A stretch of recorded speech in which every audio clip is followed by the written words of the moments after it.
વ્રત અને ઉપવાસનો મહિનો એટલે શ્રાવણ મહિનો આવી રહ્યો છે.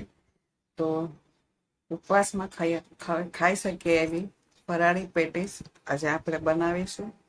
તો એના માટે પહેલાં આપણે ઉપરનું પડ બનાવવાનું પૂરણ તૈયાર કરી લઈશું.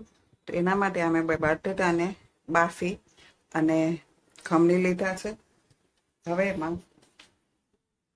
સ્વાદ પ્રમાણે સેંધા નમક નાખશું અને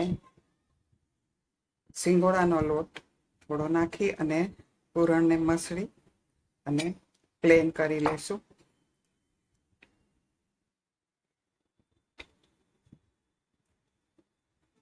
સિંગોડાનો લોટ બટેટા કેવા છે એના ઉપર ડિપેન્ડ કરે છે.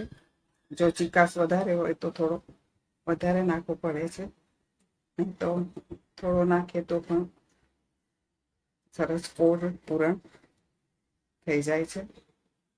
તો હવે આ પૂરણ આપણું ફળ માટેનું પૂરણ થઈ ગયું છે. આ બધું સરખી રીતે મિક્સ કરી લઈએ. હવે આપણે અંદરનું ભરવા માટેનું પૂરણ તૈયાર કરશું. ફળનું આપણું તૈયાર થઈ ગયું છે, એ બાજુ પર રાખી દઈએ. પેટીસની અંદર ભરવાનું પૂરણ હવે આપણે તૈયાર કરીશું. તો એના માટે આ લીલા નાળિયેરને મિક્સરમાં ગ્રાઇન્ડ કરીને આ રીતે બારીક ભૂકો કરી લીધો છે. હવે આપણે એમાં મસાલો કરીશું. તો એના માટે આદુ મરચાંની પેસ્ટ વાટેલી છે એ નાખશું. કોથમીર ભભરાવીએ બારીક સમારેલી.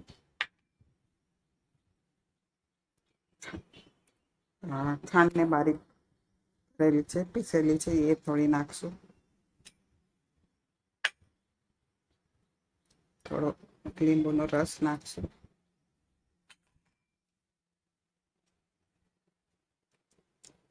અને આ સેંધા નમક છે એ નાખશું. ઉપવાસમાં સાદું નમક નથી ચાલતું, એટલા માટે આપણે સેંધા નમક નાખીએ છીએ. અને સિંગદાણાને શેકીને બારીક ગ્રાઇન્ડ કરેલા છે એ નાખશું.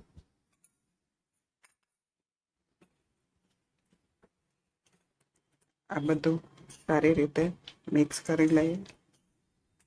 સિંગદાણાનો ભૂકો તમને તમારી પસંદગી પ્રમાણે વધતો ઓછો નાખી શકો છો.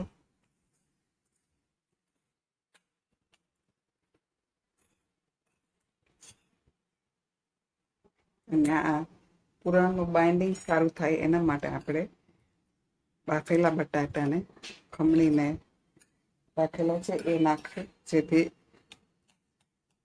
જ્યારે આપણે કચોરી ખાઈએ છીએ ત્યારે આપણે ભૂકો થઈને છૂટું ન પડે ને અંદરનું પૂરણ સરખું બાઇન્ડિંગ થયેલું રહે.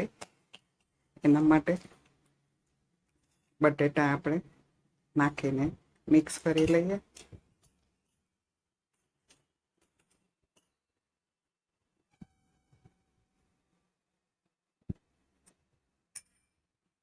આ બધું પૂરણ સારી રીતે મિક્સ કરી અને આપણે એના ગોળા વાળીને રાખી દઈશું, જેથી જ્યારે આપણે પેટીસ ભરીએ ત્યારે સરખી રીતે ભરી શકાય. તો આ રીતે પૂરણના બધા આ ગોળા વાળીને તૈયાર કરી લઈએ.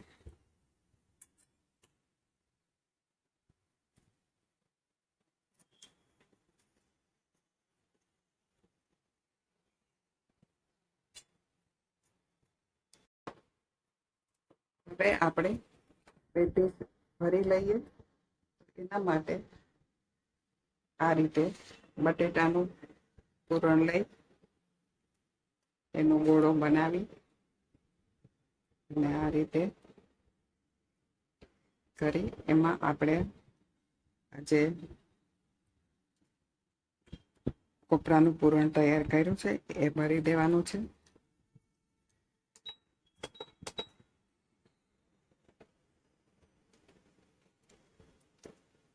પૂરણને વચ્ચે દબાવતા જઈ અને સાઈડમાંથી આ રીતે પડ ઉપર લઈ લેવાનું છે.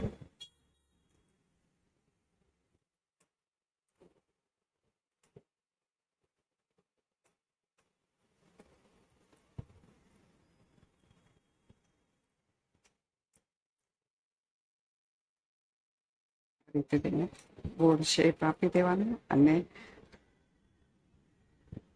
જે સિંગોડાનો લોટ છે એમાં એને આ રીતે કોટિંગ કરી દેવાનું છે બહારથી.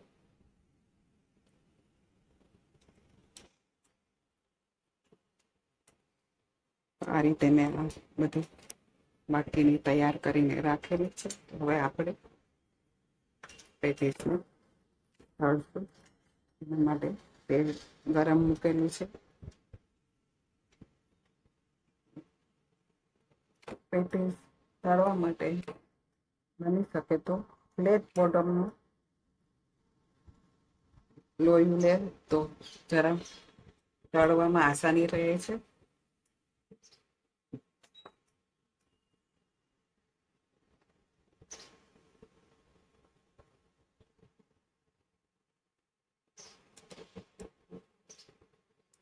તેલ હવે ગરમ થઈ ગયું છે તો આપણે પેટીસ અંદર નાખશું.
પેટીસને ખૂબ જ સંભાળીને તળવી પડે છે.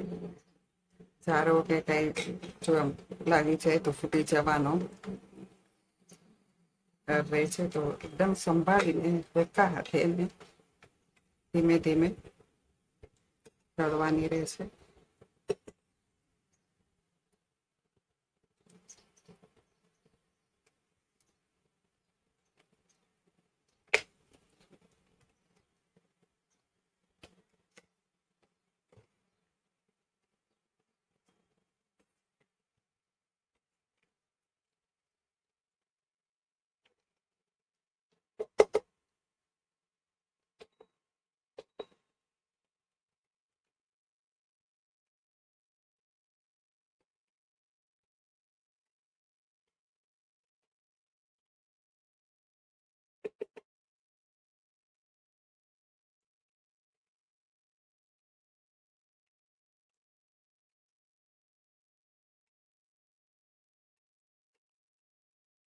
થોડી બ્રાઉન કલરની થાય ત્યાં સુધી આપણે તળશું.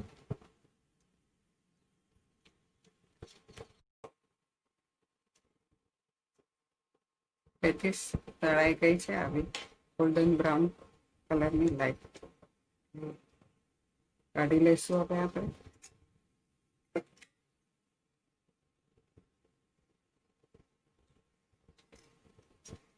પેટીસ બનાવવામાં 2-3 વસ્તુનું ધ્યાન રાખવાનું છે. એ કે આપણે જે નાળિયેરનું ખમણ કરીએ એ જો ભીનું લાગે તો આપણે એને કપડાથી થોડુંક નીચવી લેવાનું, જેથી એમાંનું દૂધ નીકળી જાય ને પૂરણ ભીનું ન રહે.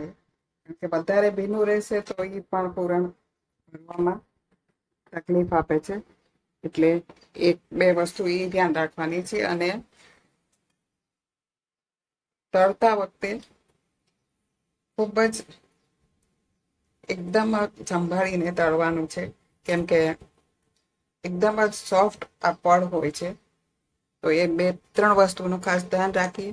બાકી તો ફરાળની આઈટમમાં સૌથી ટેસ્ટી એવી આ પેટીસ હોય છે. તો હવે આપણી આ પેટીસ સર્વિંગ માટે તૈયાર છે. તમે પણ બનાવજો અને તમારા ઓપિનિયન મને જણાવજો. Thank you.